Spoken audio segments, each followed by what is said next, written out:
राष्ट्रवादी पक्षाचे अध्यक्ष म्हणून काम केले आज शरद पवारांचा वाढदिवस आहे असं आहे की ह्या देशाचे ज्येष्ठ नेते त्याचबरोबर आपल्या भारत देशाचे माजी संरक्षण मंत्री माजी केंद्रीय कृषी मंत्री आदरणीय शरदचंद्रजी पवार साहेबांचा आज वाढदिवस आहे।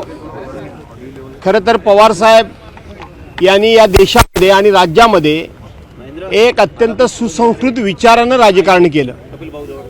ते राजकारण करत असताना राजकारण करतात, परंतु वैयक्तिक जीवनामध्ये विरोधी पक्षाच्या लोकांसमोर वागताना सुद्धा ते नेहमीच समोरच्या माणसाचा सन्मान करून आदर करून ते वागत असतात।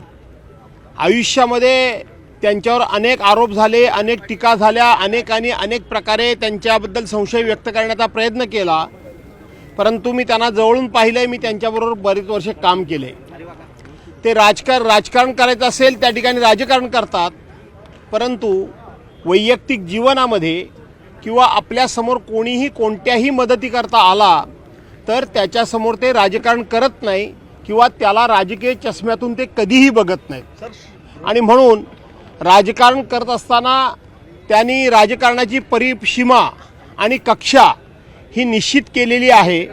अशा एका महान नेत्याचा आज वाढदिवस आहे। पवार साहेबांचा वाढदिवस म्हणजे एक खरं सांगितलं तर आम्हा सर्वांना एक दिवाळीचा सण वाटावा अशा पद्धतीचाच तो वाढदिवस असतो।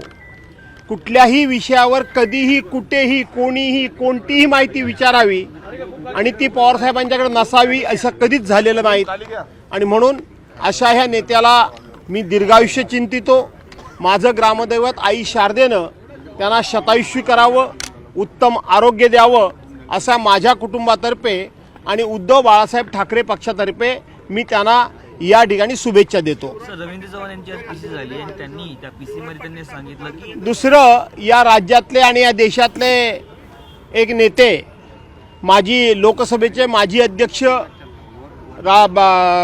पार्लमेंटचे माजी गृहमंत्री आदरणीय शिवराज पाटील चाकूरकर सरांचं सुद्धा आज देहावसन झालं। ते स्वर्गवासी झाले असं कळलं। एक अतिशय मृदुभाषी परंतु खूप गाढा अभ्यास असलेला नेता आणि त्याचबरोबर विचारांची बैठक पक्का असलेला नेता आज आपल्या सर्वांना सोडून गेलेला आहे। मी माझ्या कुटुंबातर्फे आणि उद्धव बाळासाहेब ठाकरे या पक्षातर्फे शिवराज चाकूरकर पाटलांना मी या ठिकाणी भावपूर्ण श्रद्धांजली अर्पण करतो। रवींद्र चव्हाण यांची आज पीसी झाली, त्या रवींद्र चव्हाण पीसीमध्ये अहमदाबादमध्ये तर आपली जबाबदारी नैतिक जबाबदारी स्वीकारून त्यांनी राजीनामा दिला होता, पण असं राहिले का? ही गोष्ट खरी आहे। तुमचा प्रश्न खरा आहे की 26/11/2008 साली ज्या वेळेला मुंबईमध्ये बॉम्बस्फोट झाले आणि ज्या वेळेला ताज हॉटेलवर हल्ला झाला, जो कसाब म्हणून जिवंत पकडला गेला, त्यावेळेला दिवसभरामध्ये शिवराज पाटील चाकूरकर यांनी 3 वेळा कपडे बदलले।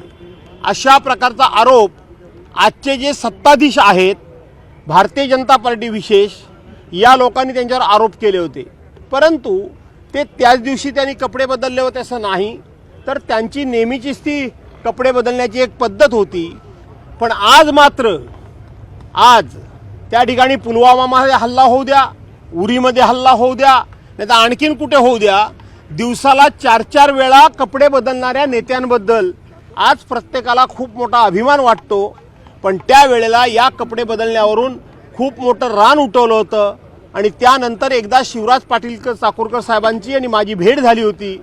त्या भेटीमध्ये हा विषय निघाल्यानंतर त्यांच्या मनाला किती वेदना झाल्या होत्या, ते किती व्यथित झाले होते हे मी स्वतःहून त्यांच्या बोलण्यातून अनुभवलेलं आहे। मुंबई विधान भवन परिसरामध्ये गोपीचंद पडळकर आणि जितेंद्र आव्हाड यांच्या कार्यकर्त्यांमध्ये मारहाण झाली होती, त्याचा अहवाल आज टेबल होणार आहे, तुम्ही कसं बघताय? असं आहे की हे कधीतरी घडणारच होतं, पण हे फार कमी घडलं। ज्या पद्धतीनं विधिमंडळाच्या अधिवेशनाच्या कालावधीमध्ये मुंबई विधान भवन असेल, नाहीतर तुमचं नागपूर विधान भवन असेल, ज्या पद्धतीने ही गर्दी उसळते, इकडं तर म्हणायचं आम्ही पास देत नाही, इकडं तर म्हणायचं आम्ही लिमिटेड पास देतो, आणि दुसऱ्या बाजूला ही प्रचंड गर्दी बघितल्यानंतर हे लोक आतमध्ये येतात कसे, कुठून आत येतात, कोणाच्या सौजन्याने येतात, कोणाच्या पाठीमागं बसून येतात आणि म्हणून येणाऱ्या लोकांची व्यवस्थितपणे चौकशी सिक्युरिटी डिपार्टमेंटला करता येत नाही आणि म्हणून कधीतरी काहीतरी घडणारच होतं. ते 2 आमदारांच्या कार्यकर्त्यांमध्ये घडलं. मी तो अहवाल टेबल होणार असेल तर आनंद आहे, काय असेल ते मला माहीत आहे, सगळं गुळगुळीत मुळमुळीतच असेल, पण किमान त्या घटनेतून काहीतरी सरकारनं, राज्यकर्त्यांना आणि विधिमंडळानं धडा घेण्यासारखा घेतला तर आनंद वाटेल. यालाच धरून प्रश्न असा आहे की अनेक लोक जे आहेत, अनेक आमदार जे आहेत, ते आपल्याबरोबर 2-3 कार्यकर्ते अनधिकृतपणे आतमध्ये घेऊन येतात. तिथं त्या समोरच्या सगळ्या सिक्युरिटी लोकांकडनं अडवण्यात देखील येतं, परंतु आमदारांकडनं दमदाटी करून मला माहीत नाही की आमदारांबरोबर 2-2, 3-3 कार्यकर्ते येतात. आमदार असेल, मंत्री असेल, स्वतः अधिकारी असतील, सगळ्यांना नियम जर कठोरपणे लावला तर शेवटी कोणतरी 2-3 लोक अशीच आणण्याचं धाडस करणार नाहीत. परंतु प्रत्येक माणूस बघून, त्याचा चेहरा बघून आणि त्याचं राजकीय पाठीमागचं बॅनर बघून तुम्ही जर त्यांना मदत करत असाल तर शेवटी अधिकार, हक्क हे सर्वांना समानच आहेत आणि म्हणून एखाद्याला जर तुम्ही फेवर केलं तर मला का करत नाही हा प्रश्न विचारण्याची संधीच देता कामा नये, हे माझं म्हणणं आहे. हैदराबाद गजेट ज्यानुसार मराठवाड्यात फक्त 98 लोकांना कुणबी ओबीसी प्रमाणपत्र मिळाले. मला त्याची नक्की त्याची माहिती मला नाही, पण मी एवढंच सांगतो की सगळ्या समाजाला फसवण्याचं काम आणि उत्तम तंत्र विद्यमान महाराष्ट्र राज्यातल्या राज्यकर्त्यांना मिळालेलं आहे. अगदी धनगर समाजापासून तर प्रत्येक समाजापर्यंत कशा पद्धतीने हे लोक फसवू शकतात आणि कशा पद्धतीनं लोकांना हिप्नॉटिझ करून निवडणुकीच्या तोंडावर मतं मिळवतात हे आपल्याला आता कळलेलं आहे. पण जोपर्यंत जनता शहाणी होत नाही, जोपर्यंत जनतेच्या हे लक्षात येत नाही, जोपर्यंत जनतेचे डोळे उघडत नाही, तोपर्यंत हे असे खेळकडोबे करतच राहणार. निवडणुकीमध्ये सेना भाजपा ह्याची युती झालेली आहे. प्रत्येक निवडणुकीत सेना भाजप युतीने लढणार. असं आहे, त्यांची युती हो अगर न हो, पण मी एवढंच सांगतो, मी जे बघितलं तेवढं सांगतो की एकनाथराव शिंदेंची भाजपाला गरज कुठे आहे? तिथं ते भाजपवाले एकनाथराव शिंदेंबरोबर युती करतायत. सरसकट युती झालेली नाही. नुकत्याच झालेल्या विधान परिषद आणि नगरपालिकेच्या निवडणुकीमध्ये विदर्भातला अहवाल घ्या. या अहवालामध्ये तुम्हाला स्पष्ट दिसेल की विदर्भामध्ये भारतीय जनता पार्टीची ताकद असल्यामुळं त्यांनी एकनाथ शिंदेंना सर्रास कुठेही जवळ घेतलेलं नाही. त्याचबरोबर अजितदादा पवार गट बघा, माझ्याच कोकणामध्ये राष्ट्रवादी म्हणून अजित पवार गटाला युतीमध्ये एकही जागा दिलेली नाही. ज्या कोकणामध्ये त्यांचे खासदार आहेत त्या स्वतः सुनील तटकरे, त्या म्हणजे अजितदादा पवार पक्षाचे राज्याचे अध्यक्ष आहेत, त्या खासदारांच्या मतदारसंघामध्ये ज्या नगरपालिकेच्या नगरपरिषदेच्या निवडणुका झाल्या तिथं सुद्धा त्यांना एकही जागा शिवसेना भाजपाने दिलेली नाही. त्यामुळं हा मित्रसुद्धा मगापासून मला तेच सारखं विचारतोय. मला माहीत आहे की जिथं लोकांची गरज आहे, भारतीय जनता पार्टीची गरज असेल तिथं फक्त मित्रांना जवळ करायचं, वापरून घ्यायचं आणि सोडायचं. त्यामुळं असं कोणी काय असं सुखावून जाण्याची गरज नाही की युती झाली नाही ते आम्हाला कायम बरोबर ठेवतील, काही ठेवणार नाहीत. शेतकऱ्यांचा एक मुद्दा आहे सर, नाफेड केंद्रांवरती शेतकऱ्यांचं सोयाबीन राष्ट्रवादी बद्दल सस्पेंड ठेवलेला आहे. नवाब मलिकांचा मुद्दा उपस्थित केला. नवाब मलिकांबद्दल भूमिका स्पष्ट करा तरच मग आपण महापालिका निवडणूक. असं कोण म्हणतं? काय म्हणतात? आता असं आहे की नवाब मलिक, आता हा नवाब मलिकांचा मुद्दा काय आहे? बॉम्बस्फोट कधी झाले आणि नवाब मलिकांना त्या ठिकाणी बॉम्बस्फोटाच्या आरोपीचे बरोबरी कधी ठरवलं? खरं तर अनिल देशमुख जे राज्याचे गृहमंत्री आहेत ते आणि नवाब मलिक यांच्यावर प्रचंड अन्याय या सत्ताधाऱ्यांनी केला. त्या ऐकून घ्या जरा, त्यांना देशद्रोही ठरवलं का? अनिलराव देशमुखांच्या संदर्भामध्ये जे चांदीवाल आयोग नेमला गेला होता त्या चांदीवाल आयोगाचा अहवाल येऊन, त्यांचा रिपोर्ट येऊन किती दिवस झाले? का सरकार जर एवढं निष्पृह असेल, सरकार जर एवढं स्वच्छ असेल, त्यावेळेला आरोपांची राळ उठवली. तो अहवाल टेबल का करत नाही विधानसभेच्या अधिवेशनमध्ये? तो करत नाही. आणि म्हणून नवाब मलिक जे आहेत ते मागच्या वेळेला सभागृहामध्ये जाऊन कुठे बसले होते? काय सांगितलं त्यांनी? एकमेकाला पत्र लिहिण्याची नाटकं करतात हे मुख्यमंत्री आणि उपमुख्यमंत्री, कडेकडेला बसतात आणि पत्र कसली लिहितात? मी स्वतः ज्या वेळेला नवाब मलिक आमच्याबरोबर नाही असं सांगितलं त्यावेळेला नवाब मलिकांचा सीट नंबर काय आहे आणि तो सीट नंबर कोण देतं? अध्यक्षांच्या ऑफिसमधून दिला जातो, सचिवालयातून दिला जातो, त्यावेळेला मी ते बघितलं की नवाब मलिकांना इकडे जरी बसायला लावलं असलं तरी सत्ताधारी पक्षाच्या बाजूलाच नवाब मलिकांचा सीट नंबर होता. याचा अर्थ की हे लोकांना वेडे समजतात आणि वेडे बनवतात. देशद्रोही जवळचे झाले का? आता वेडे बनवतात आणि वेडे सांगितलं देशद्रोही जवळचे झाले का आता? कोणाला? देशद्रोही अहो यांना काही देशद्रोही वगैरे काही नाही.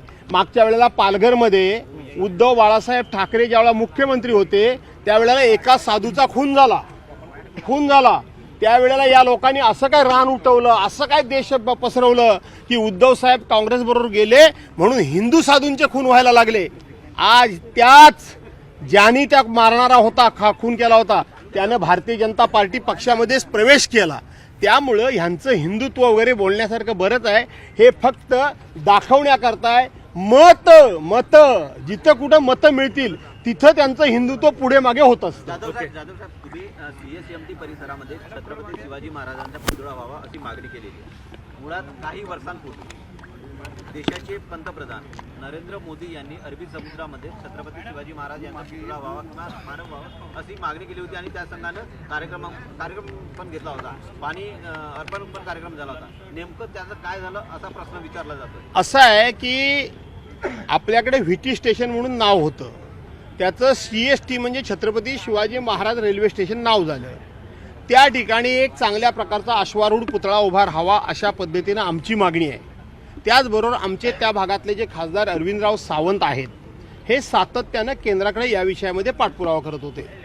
तो विषय त्यांनी मला सांगितला की तुम्हीही विधानसभेमध्ये हा विषय मांडा आणि विधानसभेचा ठराव करून तुम्ही केंद्र सरकारच्याकडे पाठवा. म्हणून हा मुद्दा आपण सभागृहामध्ये उपस्थित केला, BSCमध्ये घेऊन सभागृहामध्ये उपस्थित केला आणि राज्याचे मुख्यमंत्री देवेंद्रजी फडणवीस यांनी मला स्पष्ट शब्दामध्ये सांगितलं की भास्करराव असा आता वेगळा ठराव करण्याची गरज नाही, कारण आता जो रेल्वे स्टेशनचा विकास होतोय त्याच्यामध्ये छत्रपती शिवाजी महाराजांचा अतिशय भव्य दिव्य पुतळा आपण उभा करणार आहोत आणि म्हणून वेगळा ठराव पाठवण्याची गरज नाही. परंतु नुकतंच आता आमचे अरविंद सावंत जे खासदार आहेत त्यांना केंद्रीय राज्यमंत्र्यांनी एक पत्र दिलं. काल अध्यक्ष म्हणाले की त्यांच्या कामकाजावर आपण बोलायचं नाही. मी त्यांच्या कामकाजावर बोलतच नव्हतो. तर अरविंद सावंतांना पत्र त्यांनी दिलं. त्या पत्रामध्ये त्यांनी ही भूमिका नाकारलेली आहे की त्या ठिकाणी पुतळा बसवणार आहे वगैरे काही त्यांनी मान्य केलं, किंबहुना ते नाकारलेली आहे. म्हणून पुन्हा एकदा सभागृहामध्ये हा मुद्दा उपस्थित केला आणि सभागृहाचं आणि मुख्यमंत्र्यांचं मी लक्ष वेधलं की त्या ठिकाणी पुतळा व्हावा. पण त्याच्यानंतर माननीय मुख्यमंत्री देवेंद्र फडणवीस यांनी सांगितलं की जो काही पत्र आलं असेल ते पूर्वीच्या आराखड्यानुसार आलं असेल. आम्ही नवीन सुधारित आराखडा तयार करतो आहोत आणि त्या पद्धतीनं CSTला पुतळा बसेल असं त्यांनी सभागृहामध्ये सांगितलंय. त्यांना मी धन्यवाद देतो. तो होईपर्यंत आम्ही पाठपुरावा करणार.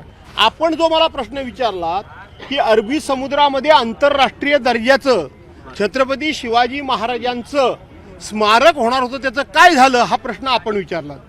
ही सगळी भूमिपूजन कधी झाली होती? 2018ला हे झालं होतं आणि 19ला त्यावेळेला पार्लमेंटची निवडणूक होती, बरोबर आहे.